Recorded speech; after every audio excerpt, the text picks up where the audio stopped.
आयकर के अंतर्गत हम एक प्रश्न ले रहे हैं। प्रश्न इस प्रकार से दिया हुआ है कि वित्तीय वर्ष 2014-15 में एक बैंक कर्मचारी की मासिक आय 40,000 रुपये है। वह 42,000 रुपये वार्षिक सामान्य निधि में, वार्षिक सामान्य भविष्य निधि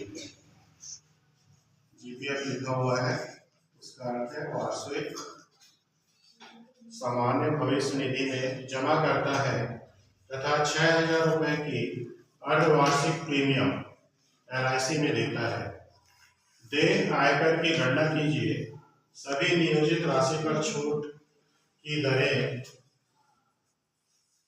छूट की अधिकतम सीमा जो है 1 लाख रुपए है। आयकर की दरें निम्नानुसार है। 2.5 लाख तक कोई आयकर नहीं है। 2.5 लाख से 5 लाख तक 10% है और 5 लाख 1 रुपए से लेकर 10 लाख तक 20%। इस तरह से हमारा प्रश्न दिया हुआ है। प्रश्न में देखिए 2-3 चीजों को ध्यान दीजिए। यहाँ पे मासिक आय दिया हुआ है। आयकर जो की गणना होती है वो वार्षिक पे होती है, वार्षिक आय पे। इसके अलावा उसके पास और कोई आय का जरिया नहीं है। अर्थात 40,000 रुपये मासिक कमा रहा है, जिसको हमको वर्ष में कन्वर्ट करना होगा। इसलिए हम उसे क्या करेंगे, 12 से गुणा कर देंगे, साल भर में उसका आय पता चल जाएगा। दूसरा चीज, भविष्य निधि में जमा कर रहा है 42,000 रुपये वार्षिक, वर्ष एक साल में 42,000 रुपये जमा कर रहा है। तो यहाँ पे जो भी छूट मिलता है वो भी क्या मिलता है, वार्षिक के रूप में मिलेगा, है ना। और 6,000 रुपये LIC पे दे रहा है प्रीमियम, जो कि अर्धवार्षिक है, मतलब 6 महीने में एक बार जमा करता है। तो साल भर में 2 बार जमा करेगा, अर्थात ये क्या हो जाएगा, 12,000 रुपये इसमें जमा करेगा। और इस तरह से कहीं भी वो छूट के लिए जमा करता है, चाहे LIC में या भविष्य निधि में है या PPF में या अन्य अकाउंट में, उनकी अधिकतम जो सीमा होती है वो 1 लाख रुपए है।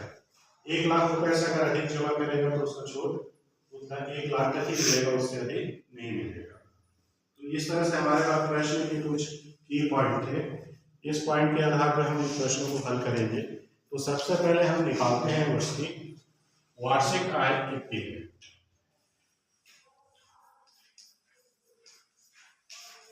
वार्षिक आय बराबर मासिक आय है उसकी 40,000 रुपये। तो इसमें हमको 12 से गुणा करना पड़ेगा। तो ये हो गया 12 चौक 48। तो 4,80,000 रुपये उसका साल भर में वो कमाता है। इसके बाद GPF में वो 42,000 रुपये जमा करता है और LIC में 6,000 रुपये अर्धवार्षिक ही जमा करता है प्रीमियम। तो इसको वर्ष में कन्वर्ट करेंगे, 2 से गुणा कर लेते हैं। ये हो गया 12,000 रुपये। अगर हम देखें कि वो कितना जमा किया छूट के लिए, तो इसमें देखिए 42,000 रुपये और ये 12,000 रुपये, इसको हम जोड़ लेते हैं तो कुल जमा राशि 42,000 धन 12,000। तो ये हो जाएगा आपका 54,000 रुपये वह जमा करता है। अब छूट की अधिकतम सीमा कितनी है, 1 लाख रुपए। तो ये 54,000 रुपये ही जमा करता है, तो 54,000 तक ही उसको छूट मिलेगा। इसलिए इसकी वार्षिक आय में से 54,000 रुपये हम घटा देंगे, तो आयकर योग्य राशि अपने को प्राप्त हो जाएगा। अतः आयकर योग्य राशि, तो कुल उसकी आय है 4,80,000 रुपये। उसमें से हमको घटाना होगा 54,000 रुपये। इसको घटा लेते हैं, 0 में से 0 0 0 10 हो गया, 10 में से 4 गया, 6, 7 बचा, 7 में से 5 घटाए 2 और 4, तो 4,26,000 रुपये उसकी आयकर योग्य राशि होगी। मतलब उसमें आयकर उसको 4,26,000 रुपये पर देना होगा। अब ये आयकर की दरें जो है इसकी गणना किस प्रकार से करेंगे, तो यहाँ पे देखिए चार्ट दिया हुआ है हमको प्रश्न में, जिसमें कर योग्य सीमाएं लिखी हुई है। तो 2.5 लाख रुपए तक कोई आयकर नहीं है, तो हमको पहले यहाँ पे निकालना पड़ेगा आयकर। इसमें पहला बिंदु है 2,50,000 रुपए तक आयकर जो है वो क्या है, 0। ठीक है, इसका अर्थ है कि 4,26,000 में से हमको 2.5 लाख को माइनस करना होगा, क्योंकि यहाँ पे तो उसको कोई पैसा नहीं देना है। तब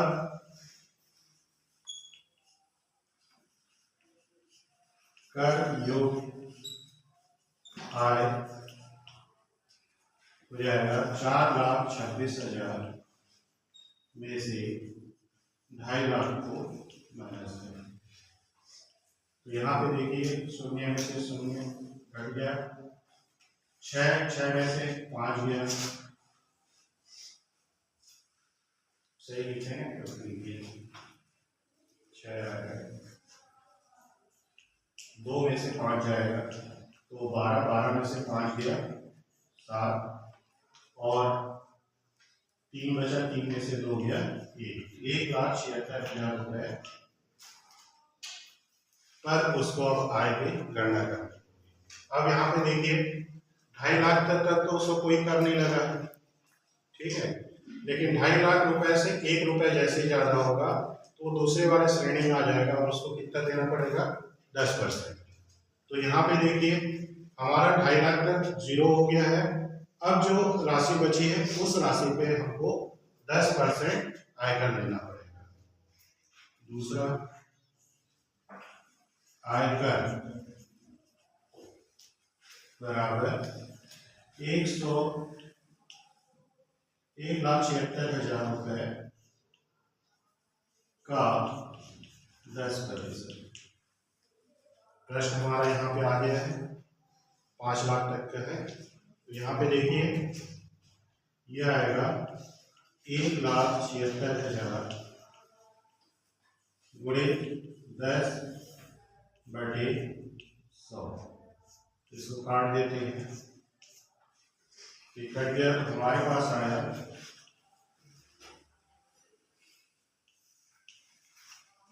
17,600 रुपए उसको आयकर देना होगा। और इसके आगे यहाँ पे कोई शेष के बारे में चर्चा नहीं किया है, इसलिए इसमें शेष उसको कुछ लगेगा नहीं। अतिरिक्त कर जिसको कहते हैं, शेष लिया जाता है 3%, 4%, जैसे शिक्षा कर, इस तरह से किसी प्रश्न में रहेगा। यहाँ पे ऐसा कुछ नहीं दिया हुआ है, केवल हमको एक आयकर के लिए केवल एक चार्ट दिया हुआ है, इसलिए हमारा प्रश्न यहाँ पे खत्म हो जाता है। यदि आपके परीक्षा में मान लीजिए कि इस प्रश्न को हम एक्सटेंशन ले रहे हैं कि शिक्षा हेतु शेष 3% मान लीजिए दिया जाएगा, है ना। तो 176 का हमने निकाला 10%, वो उसका टैक्स हुआ, ठीक है, कर हुआ 17,600। तो इस 17,600 का 3% और निकलेगा, ठीक है।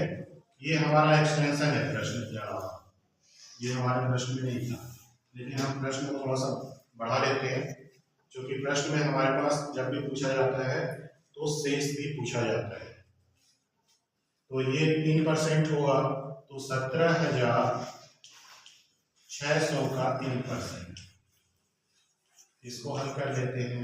6 से 18, 1, 6, 7 दिया 21, 21 और 1 22, 3 और 2 5, तो 528 रुपए उसको और लगेंगे। तो कुल आयकर, कुल आयकर हो जाएगा 17,600 धन 528।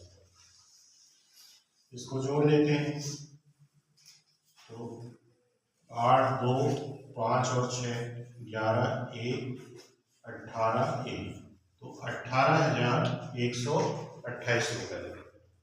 ये अतिरिक्त है ना? ये आपके प्रश्न में नहीं था, मैंने इसको समझाने इसलिए दिया है कि अगर आपसे प्रश्न में कहीं पर शिक्षा हेतु या उपकर के रूप में बात करेगा तो जितना परसेंट होगा तो किस पे निकलेगा? 1,76,000 पे नहीं निकलेगा, वो किस पे निकलेगा? जितना उसका टैक्स बना है उस टैक्स का 3% या 4% जो भी पूछेगा वो निकालना है और उसको लास्ट में हमको जोड़ देना है। तो कुल आयकर हो जाएगा जैसे इस प्रश्न में 18,128 रुपये। और ये हमारा क्या था? अतिरिक्त है। ये हमारा प्रश्न यही तक था बस। तो यहाँ तक के प्रश्न के लिए हमारा उत्तर कहाँ पे खत्म हो जाएगा? 17,600। क्लियर हो गया?